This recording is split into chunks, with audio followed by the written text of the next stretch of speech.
Good morning mga kabantay. Second day sa beach tour namin.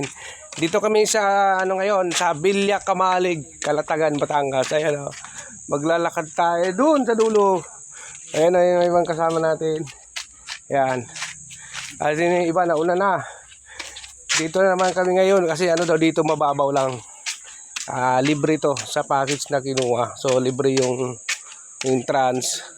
Bawal nga pagkain bawal pumasok yung motor. So lakad lang talaga. Mga almost 500 meters lalakarin. So kung may ang lang dito, kung may kasama kayong matanda o yung mga bata na mainit saka malayo. Yun ayun kawawa nga si Apasio. Naalalayan ng tour guide namin. Ito. Yan. Yan yun lakad. Alay lakad muna bagong ligo. So, libre lato ni boss. Salamat kay Boss Red sa paano niya sa amin. Reward, kumbaga namin reward to. Natapos namin yung project. Natapos namin yung installation na 5 bahay. Pinawitan ng solar. Isang 12, isang 8, 2 animan na plan. Bali 5. 12. 2 8, 2 5. Yun ang kinabit dun sa solar panel dun sa bahay nila Doc. So ito na ngayon yun. Ito nga yung paano namin pa-reward niya sa amin. Trip niya sa amin to na maligo. So ito. Dito na kami. Malapit na. Ayun. Pababa pala to hayop.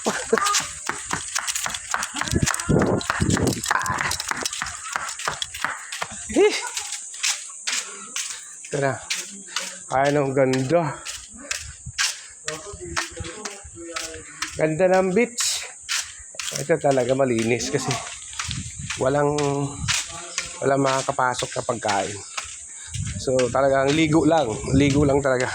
Guys, sama namin si Kabata Vlog. Hello Kabata Vlog. Guys, ligo tayo guys. Ito na, malapit na. Idol, Kabata Vlog. Mag-vlog kami kasama. Ayan yun yung area. So, dito lang talaga tayo upo. Sana dinala ko ng alang yung upuan pala Yung sa... Balik mo. Ay, balik ka doon, layo 500 meters yun. Bawal boot. Bawal lang alin. Bawal maglangoy dito. Pero pwede maligo dyan. Bawal mala. Bawal maghugay. Sa buhangin daw bawal maglangoy-langoy. Sabi ko na sana dinala ko yung upuan Boss, mawala yan boss. Sa kabila mo boss. Hindi, yung chinelas mo. So yan. Yan na yun. Sasakay pala ng bangka doon. Dadalhin pala tayo doon sa malalim. Yan di ba? Ganda. Malinis yung dagat. Walang basura kasi bawal nga daw talaga may basura, may pagkain dito. So, ito na yun. Let's go. Sasakay na naman kami ng bangka. Doon ata kami sa gitna maliligo Bawal daw dito sa gilid. So, ayan Pero pwede naman dito kung may mga bata. Ayan, pwede yan. So, mamaya update na lang ulit kami pag nandun kami sa gitna. Bye!